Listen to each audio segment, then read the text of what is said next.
My name is Nicholas Earle. I'm joined here with my brother Tim, and we're going to be breaking down today's 15 MLB games. Then we only get one basketball and one hockey game. That's so we had a light slate for the playoffs here tonight. You know, it's getting deeper in the playoffs, and when we're getting one game per day. In the NBA, we're looking at the Denver Nuggets and the Phoenix Suns, and then in the NHL, we're looking at Game 6 between the Bruins and the Islanders. And then we have our 15 baseball games. But before we get into everything, be sure to smash the like button or tap it or click it or whatever you guys do with your like buttons. And subscribe to the channel if you haven't already. And turn on those post notifications so you guys are notified whenever we go live each and every day at 11 a.m. Eastern Standard Time. Quick recap over what happened yesterday. It was a split even day for me in baseball for video picks, and it was an 0-2 night in hockey. I had, for my video picks for baseball yesterday, I had Dodger online. That one cashed. Made me sweat a little bit, but it cashed. And I had the Seattle Mariners, who lost 5-3 to the Detroit Tigers. So some things went your way, some things didn't. That one just did not. And then for hockey, I had Carolina and I had Colorado. Colorado is probably one of the worst beats I've had in a long time. They were up 2-0 heading into the third period. They give up 2 goals. Vegas ties it up, and then they lose it in overtime. It was a very frustrating type of loss. And when you're cold, those are the types of games you lose. It's the ones that you have those bad beats, and then you lose those toss-up games. So it is what it is. Today's a new day, and it's time to attack a new slate. How about you, Tim? Baseball was actually, I think it was profitable for me yesterday. We had the Mets as our premium play, so everybody knows how that one worked out. I had the Red Sox, which also lost. But then after those 2 losses, it turned around. I had the Brewers that won. I had the Giants that were down 4-2 in the 8th. I was thinking, well, here comes another shitty night, whatever. They're going to lose to the Rangers, and then all of a sudden a grand slam from like the 8-hitter. It's like, okay, I guess everything's going to start turning around. Then after that, I had the Cubbies as well. They won 7-1. I figured, hey, maybe stuff might turn around. I might actually have a good night. I had the Hawks yesterday, which kind of sucked. And then by the time I got around to betting it, I got the Jazz at -3.5.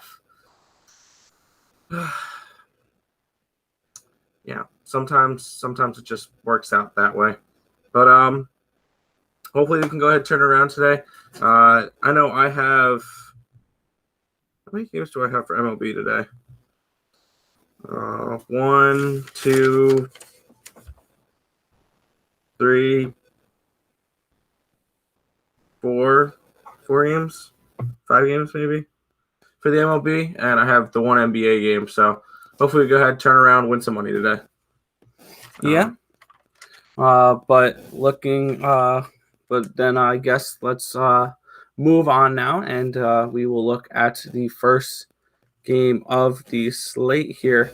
So we are going to be starting it off here with the San Francisco Giants and the Texas Rangers. We're getting Zach Littell taking on Kyle Gibson for this matchup. Good morning, Walterius Tucker Moore. That's good.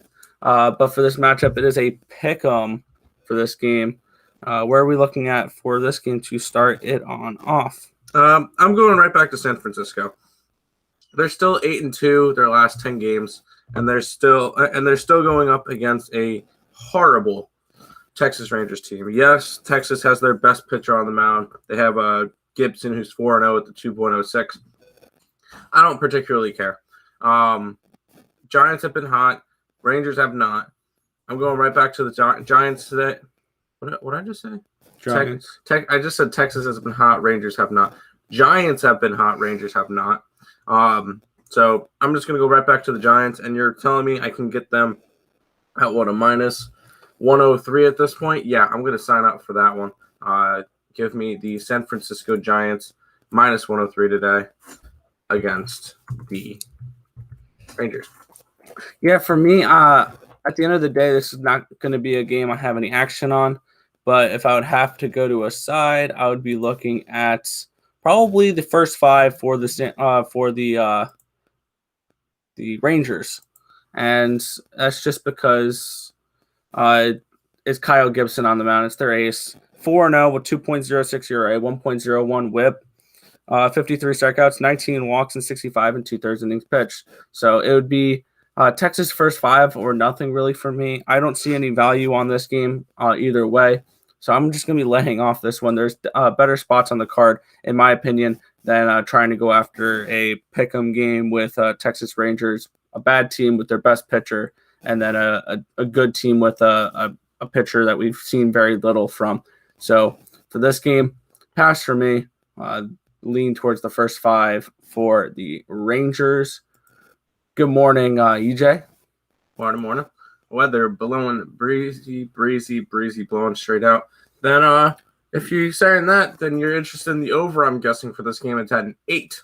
I don't mind that. I don't hate that either. That looks kind of nice. But but I'm not going to be involved in this game. I see better spots on this card. So we'll move on to the next game. Arizona Diamondbacks, Oakland Athletics, around a minus 216, 215, whatever, for the Athletics, plus 200 for the Diamondbacks. Matt Peacock versus Sean Manaea for this matchup.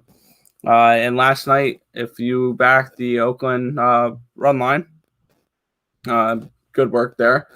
This is a game where that's the only spot I can really look at as well for this game.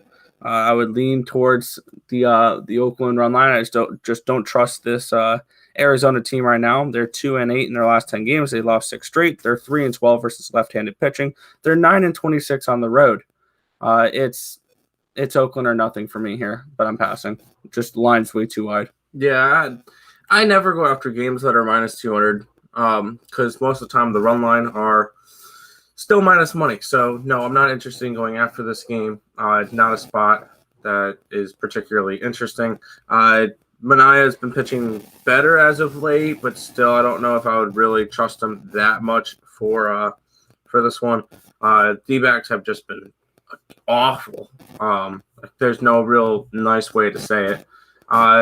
No, this one's a pass for me. You would have to lean towards that Oakland run line, but I'm not laying minus 110 on a run line. There's better spots on the slate. Yeah. Maybe like this next game, we have the Chicago Cubs. We have first five under 4 for is that for Arizona? And because that is, I think, something I had written down to potentially look at as the under in this game. First five under 4. I'm guessing he was talking 4.5. about the Giants game then. Maybe the Giants game, yeah. I don't hate it.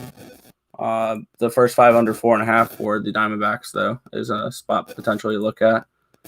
Good morning, Stimmy OG. Yeah, let's make some money today. Let's try to do that. But we'll be looking at the Chicago Cubs at the San Diego Padres. Jake Arrieta, Yu Darvish is the matchup for this game. Around a minus 215 for these Padres, a plus 196 for these Cubbies. And looking at it, Yu Darvish, 6-1, a 2.25 ERA, a 0.93 WHIP, 84 strikeouts, 17 walks, and 72 innings pitched. Jake Arrieta is 5-6, a 5.26 ERA, 1.49 WHIP, 42 strikeouts, 22 walks, and 53 innings pitched. For me, I have a bet on this game, and the line moved dramatically overnight. I got the San Diego Padres run line at even money. It is now a minus 115. I don't know if I particularly want to get to it at this price. I did get it at a better price last night, and that's just the nature of the beast when betting baseball. San Diego first five. Yeah, I don't hate San Diego first five either. Let me bring that comment up. Let's take a look what that is. San Diego first five. Still a minus 150. It's a minus 150 for minus half a run. I don't hate it. I think that Yu Darvish is able to dominate this. Good morning, Chanel L. I think Yu Darvish is able to dominate this Cubs team. Cubs have not been the greatest against right-handed pitching. They usually just dominate left-handed pitching. Plus Cubbies, they're 13-17 on the road, 21-22 versus right-handed pitchers, so they're not that great. So I'm on the Padres run line. I got it at plus 100. I'm not giving it out as a video pick at minus 115. The value is gone on that play. You? I think I would want to lean towards the Cubbies again. I have been on them the first 2 games of the series. I'm not going to be betting it today, though. Yu Darvish is a really good pitcher. He's had a very good season, 6-1 with a 2.25. Jake Arrieta has struggled. The main reason why I would be anywhere interested in going after the Cubbies is the fact that the Padres have won 3 out of their last 10 games. They're on a bad skit. So if there's a time where Chicago would have a shot, I feel like now when the Padres are on their downswing, that's when they would be able to have a good game and be able to take out and win the series against the Padres. I'm not going to be betting it. It would be a slight lean towards the Cubbies, but I'm not going to go after it. Yeah, one thing to keep in mind for the Cubbies here is this is their last game of a 7-game West Coast road trip. So they're going to be heading back to Chicago after this game. So this may be a flat spot for them, a getaway day. So I do like the Padres run line in this game. We're going to be getting to this game in a few games. So yes, it's Matt Harvey Day in the Kitty Park, Maryland, no less. Celebrate with the total flying over the total. I think I wish I bet this last night. I had this written down on my page for the over 9, and I just didn't get around to betting it last night. It's now a 9.5. I have a different bet for that game. But we'll get to that one. That one's in we'll go over that one in 3 games. Yep. But our next game here is going to be the Atlanta Braves and the Philadelphia Phillies. We're getting Tyler Davidson and Zach Eflin for this matchup. Phillies are around a minus 130, minus 135 for this matchup, plus 120, plus 125 for the Atlanta Braves. Over under 9 runs for this game. Where are we looking at for this one, Tim? I'm honestly passing on this one. If anything, I feel like this one's just one of those close games where it's a coin flip and I don't really have a tell either way. Maybe I just lean towards the Braves with plus money. But at the same time, the Braves are going to have a bullpen game with Tyler Anderson. He doesn't pitch that much. He'll pitch like 2-3 innings, and then he'll get pulled. On the other side, you get Zach Eflin, who has pitched awful this year. So with this one, it's just not a spot that you really want to be looking at. I think there's better spots on the slate. If anything, a slight lean towards Atlanta, but I'm going to be passing on this one. Maybe an over in this game. It's at 9, so maybe an over in this game with these 2 bad pitchers and these offense that can score. So maybe a slightly into the over, but I am not going to be betting this one. Yeah, I think the over would be the only spot for me to look at this as well. These 2 teams, I think they're going to put up some runs. They have bad bullpens. It would have to be a full game over. I don't take first 5 overs. I only take first 5 unders. With that being said, Davidson 0-0 so far this year, 2.31 ERA, 1.03 WHIP, 10 strikeouts, 6 walks, and 11 2/3 innings pitched. On the opposite side, Zach Eflin 2-5, a 4.10 ERA, a 1.19 WHIP, 68 strikeouts, 8 walks, and 68 innings pitched. Yeah, it's an over or nothing for me in this game. Both these teams have gone over the total in 6 of their last 10 games. So their offenses have been hitting a little bit. They're struggling to pitch. And 2 bad bullpens. It would be an over or nothing. I'm not getting involved personally in this game. I'm starting to try to be a little bit more selective when it comes to my baseball plays. So no action for me on this one. Our next one here is the Los Angeles Dodgers and the Pittsburgh Pirates, Tony Gonsolin and Tyler Anderson. This is our premium play over on picksandparlays.net. If you guys want to check that out, the link to that is in the description of the video below. But we're going to move on here to the next game. And this is actually where my first video play of the day is going to be. New York Mets and the Baltimore Orioles, Tajon Walker versus the Dark Knight, Matt Harvey. He hasn't been the Dark Knight since like 2016. So, looking at this game, the Mets are around a minus 125, minus 130, right around a plus 115, plus 120 run back for these Baltimore Orioles. And this line, I think, is just way too short for this game. I think the Mets should absolutely dominate this game, whether it's on the run line, whether it's on the money line. Minus 128 is not a bad price to lay against Matt Harvey. And you guys all know Matt Harvey's a pitcher I'm looking to fade until he's no longer a starting pitcher, which shouldn't be too much longer. I'm on the New York Mets run line in this game. This is just a spot where I don't care that the Mets just got dominated yesterday. This is Matt Harvey we're talking about, and he's looked absolutely awful this whole entire season. Going up against Tajon Walker, which he's probably the only thing that kept me off of this off the over for this game. He's 4-2, a 2.17 ERA, a 1.06 WHIP, 51 strikeouts, 23 walks, and 54 innings pitched.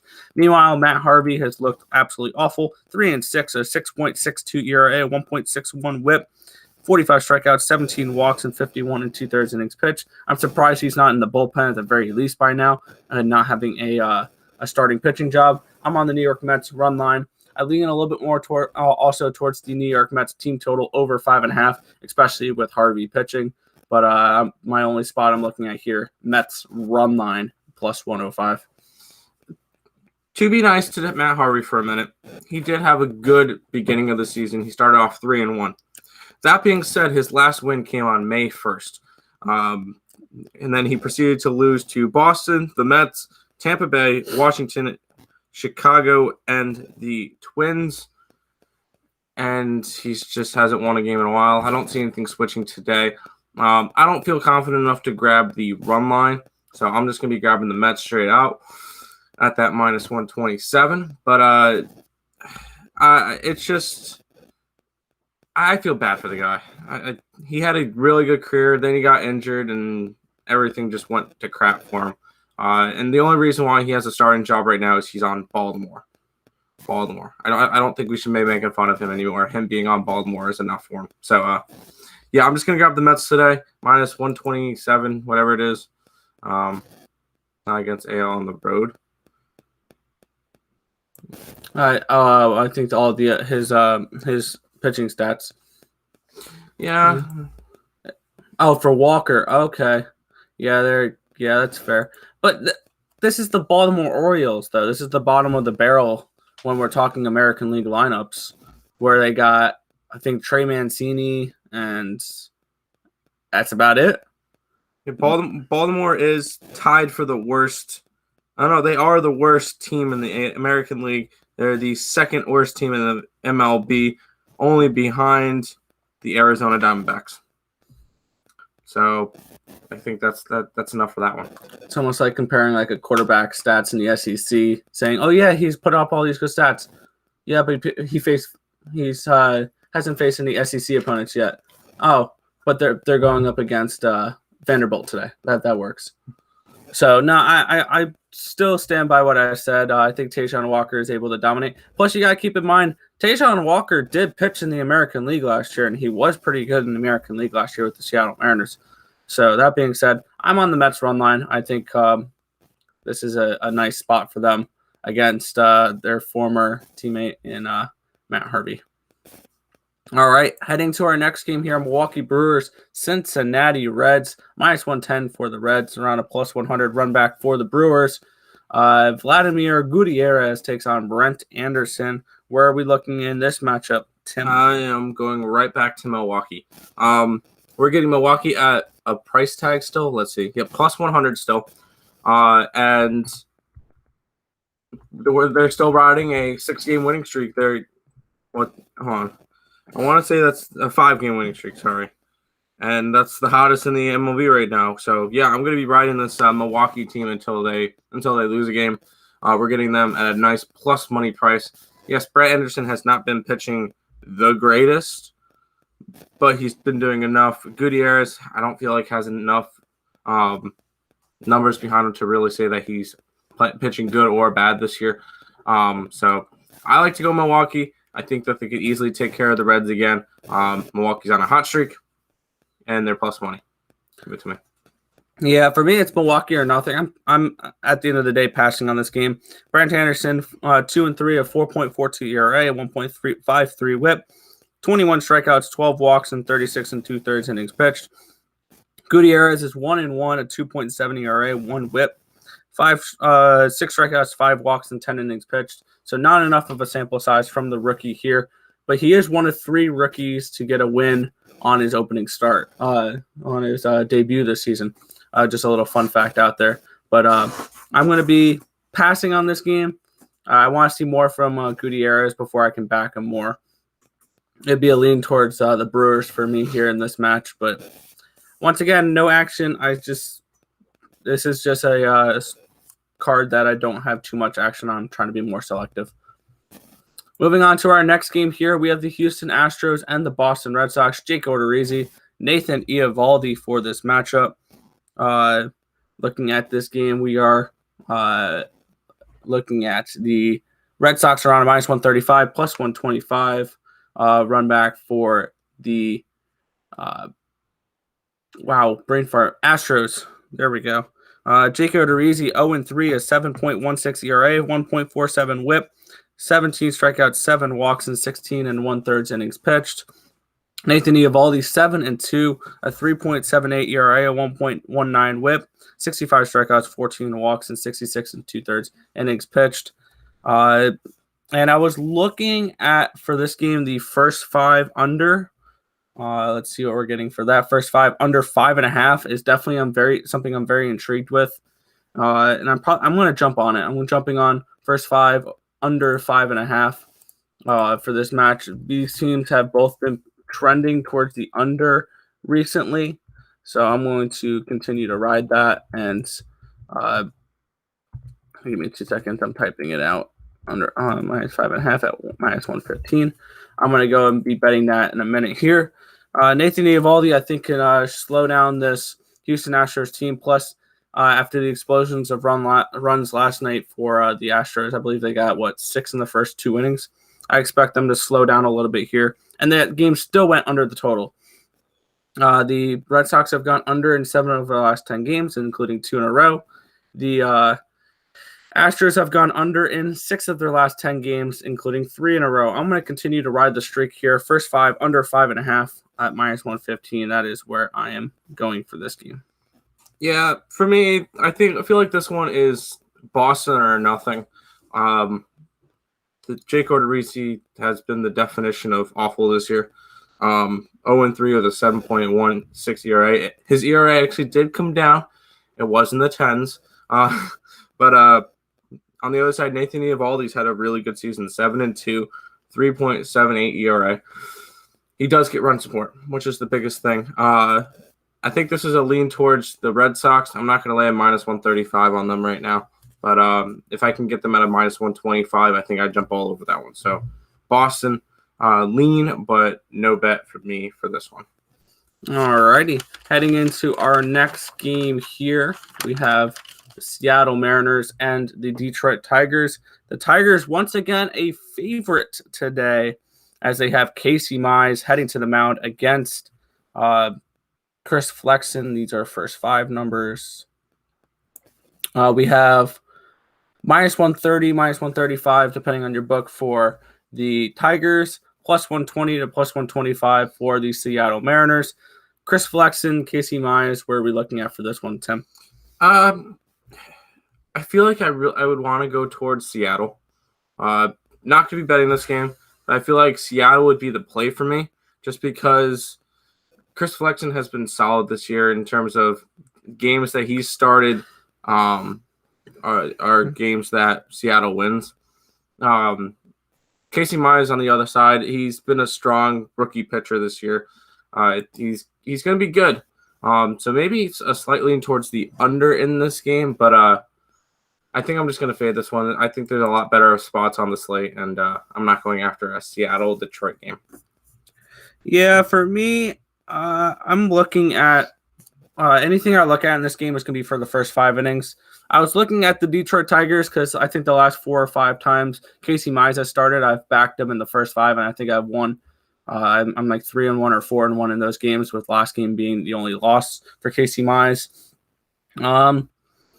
I'm just trying to decide whether or not I like the first 5 minus a half of the Tigers more or less than the first 5 under 4.5. I'm probably going to go with the first 5 under 4.5 in this game. I really like Casey Mize, and Chris Flexen's been pitching pretty well. Chris Flexen's 5-3, a 4.70 ERA, 1.42 WHIP, 33 strikeouts, 11 walks, and 53 2/3 innings pitched. Casey Mize 3-4, 3.34 ERA, 1.07 WHIP, 53 strikeouts, 20 walks, and 64 2/3 innings pitched. And these are two offenses that do not scare me, 24th and 28th ranked offenses in the league. And I want to jump on the first 5 under 4.5, and that is at even money between these two. So I'm going to hop on the first 5 under 4.5 for these two teams. Let me type this one out. Detroit / Seattle. First 5 under 4.5. Yeah, hit the like button.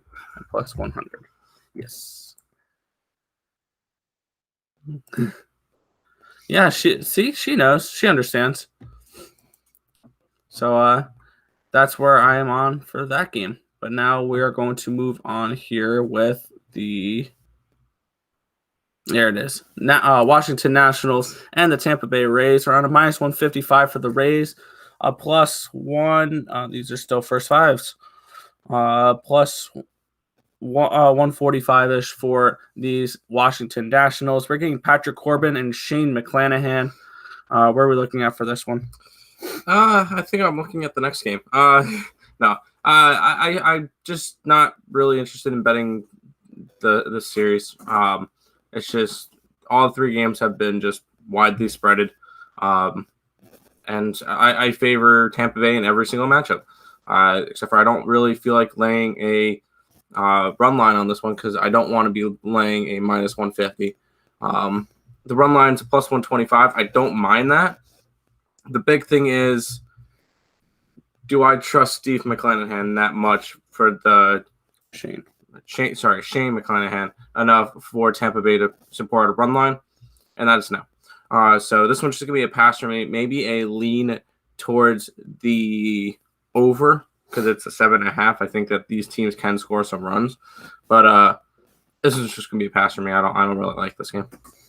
Yeah, I had a lean towards the Rays last night when they were minus 145. Money has come in on the Rays. They're now minus 155, minus 158 on our book.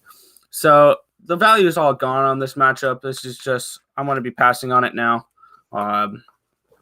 No action for me with this game. McClanahan, 2-1, a 4.11 ERA, 1.24 WHIP, 38 strikeouts, 9 walks, and 30 2/3 innings pitched. On the opposite side, Patrick Corbin's 3-5, a 6.28 ERA, 1.52 WHIP, 45 strikeouts, 22 walks, and 57 1/3 innings pitched. I'll lean towards the over, if anything, in this game. 7.5, I think, is a little bit low for these two teams.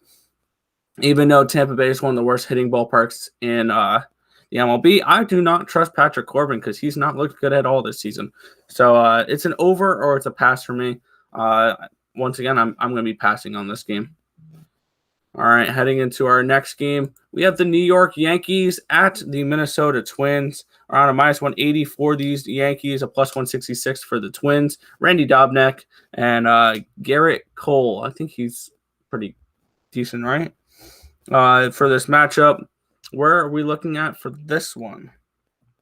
Honestly, I don't like this game. It's... If anything, I'd lean towards the Twins, but both these teams have been awful lately. They've been struggling. Yankees have lost 7 out of their last 10. Twins have lost 6 out of their last 10.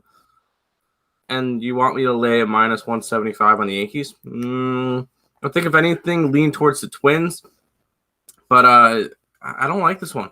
I think that this one's just one that you pass on and enjoy maybe watching the Yankees lose. That's all I got to say. I don't really like this one. Garrett Cole has been good this year, 6-3, 2.26 ERA. Dobnak 1-5, 6.19. Guess that makes sense why it's a minus 175. But no, I don't like this game. I'm just gonna pass on it. Yeah, I took a flyer on this one. Just for straight value, I took the Minnesota Twins plus 166. I do not trust this Yankees team right now, plain and simple, and that's the my basis behind this. So I'm on Minnesota plus 166. I took a shot. Yes, I understand Randy Dobnak has not looked good at all this season, and they're going up against Garrett Cole. But I think Garrett Cole is one of the most overpriced pitchers in the MLB. He didn't look good in his last start after they announced that if you're caught with foreign substances on your glove, it's a 10-game suspension. All of a sudden, he has his worst performance of his season. The game after they said something about that. Just an interesting food for thought there. But with that being said, I'm on the Twins here, plus 166. I think this is a good spot for the Twins to potentially get to Garrett Cole. I don't trust either of these teams, but plus 166 to fade a team that's 3-7 in their last 10 games and just haven't looked good and have struggled to hit the ball. Screw it. I'm on it. Minnesota plus 166 is where I'm looking at for this one. Chat real quick. Yankees, yeah, they do. Yeah. Hey, you don't need to apologize. We agree. And then the first 5 under 4 for the Yankees. It's 4.5 now. First 5 under 4.5. Okay. Hi, Joshua. I know we didn't say hi earlier. He was trying to skip your comment. I didn't know what you were trying to do there. I know I'm busting on you. Oh, well. Our next game here is the Toronto Blue Jays and the Chicago White Sox. Lance Lynn, Alek Manoah in this matchup. The White Sox around minus 150, minus 155. Run back around plus 140. For these Toronto Blue Jays, last night was a comeback. Or Blue Jays, I believe, had a 1-0 lead, and then the White Sox came back and won that game 6-1. Now we're getting the Bulldog, Lance Lynn, on the mound, 7-1, a 1.23 ERA, 0.92 WHIP, a 67 strikeouts, 17 walks, and 58 and two-thirds innings pitched. Alek Manoah, 1-0, a 3.86 ERA, 1.18 WHIP, 12 strikeouts, 7 walks, and 9 1/3 innings pitched. He finally got hit in his second start. The Blue Jays end up winning that game still, but 3 1/3 innings pitched. He gave up 4 runs on 4 hits, struck out 5, walked 3, gave up 3 home runs. So he finally got hit in his last appearance. For me, I think a bounce-back performance here for him. And I love Lance Lynn as well. So the spot I'm going for this one, I got the same price, same everything. Chicago White Sox and the Toronto Blue Jays first 5 under 4.5 is where I'm looking at for this one. I got it at a minus 120. So that's my play for this game. First 5 under 4.5 at minus 120. That's where I'm looking at for this slate. Or for this game, I'm on the under in this one. I expect a good performance at least 2 pitchers. Both these teams have gone under in their last 3 games. Chicago has gone under in 7 of their last 10. So under, first 5 under 4.5 for me in this one. All right, and I'm gonna have a play on this game as well, and I'm gonna have a total play as well. I like the under full game for this one. Last night it was an 8.5. Now it's an 8. I still don't mind that. Taking this off first 5s real quick so I can get the exact number. It's at a minus 105. I'm cool with that. Lance Lynn has been pitching amazing this year. 7-1, a 1.23. Yeah, who expected Lance Lynn to have a 1.23 ERA? And then Manoah, I think, is going to have another bounce back game. He's going to have be able to have a solid pitching outing. I think this one will definitely go under. I have it under 8. I think it'll probably end up like a 3-2 type game, and I'm going with the under in the Chicago and Toronto matchup. All right, heading to our next matchup here, we have the Cleveland Indians and the St. Louis Cardinals. Giancarlo Mejia takes on Adam Wainwright in this matchup around a minus 120, minus 125 for the Cardinals. Around a plus 110, plus 115 run back for these Indians. looking at this matchup, Mejia is 1-0, 0 ERA, 0.5 whip, 8 innings pitched, though. 9 strikeouts, 2 walks. On the opposite side, Adam Wainwright, 3-5 this season. 4.19 ERA, a 1.22 whip, 61 strikeouts, 19 walks, and 66 2/3 innings pitched. And for me, it's a pass. No action on this one. I would lean towards the over. I would lean towards Cleveland because I don't know why the Cardinals are a favorite. They've lost 6 in a row, 8 of their last 10. Yeah, I agree here. I think Cleveland gets the win. And Giancarlo Mejia has looked pretty good to start the season. 8 shutout innings, only giving up 0.5 whip, which is very good, even though it's only 8 innings, so keep that in mind. But for me, it's a pass for this game. Lean towards the over. And with my play, it is a strict fade the team that has lost 6 straight games. I'm taking Cleveland in this matchup. I mean, he has pitched well. Wainwright has not. And you're getting Cleveland at plus money against a team who's lost 6 straight games. Yeah, this is a perfect spot. I ride this Cardinal losing streak until it ends. I'm going to be probably betting against them for the next couple of days, as long as they keep losing. Cleveland should be able to figure this one out and win this game quite easily. Mejia's been pitching great. Adam Wainwright has not. I'm grabbing the Cleveland Indians in this game.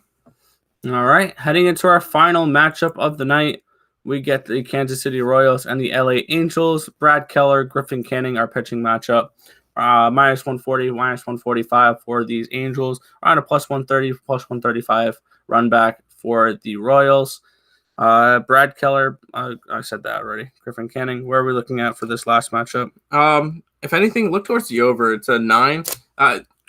These two pitchers suck. And these offenses can hit. So I think 9 runs. I think the total should be like 11 in this game.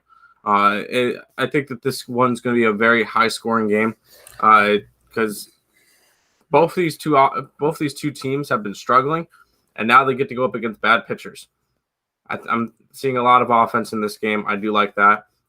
So I'm going to take the. I'm going to look towards the over. I did not bet it. I'm probably going to get around to betting it soon, but I do not have a bet for this game. But I lean towards the over in this one. And then if I had to go after a side, I would lean towards the Royals with plus money, but overall, not interested in a side. Yeah, for me, I'm ending the baseball slate with a pass. Just not a game I'm interested in getting involved with. Just 2 bad teams, or 2 meh teams. They're not bad per se, but they're meh. Griffin Canning and Brad Keller have been not great. 6-4 for Keller, but a 5.50 ERA, 1.71 whip, 51 strikeouts, 25 walks. On the opposite side, Griffin Canning 4-4, 5.82 ERA, 1.50 whip, 50 strikeouts, 20 walks, 43 1/3 innings pitched. Not a game I'm going to be putting my money on. Lean towards the Royals at plus money. No action here. All right. Now we're going to make that transition over from the diamond to the hardwood. But before we go ahead and do that, we're going to get a couple housekeeping things out of the way like we normally do.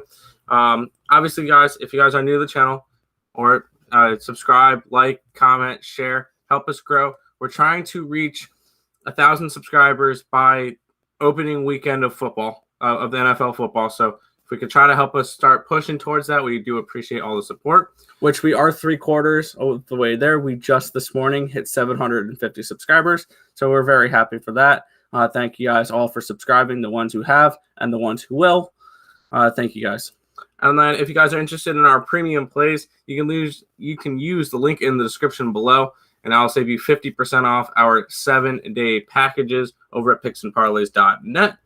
And then we have our show every single day at 11 a.m. Higgs will be on in about 20 minutes with winning free picks, the midday money. So you can check that out. And then at 1:30, Allie will be on with Morning Wood.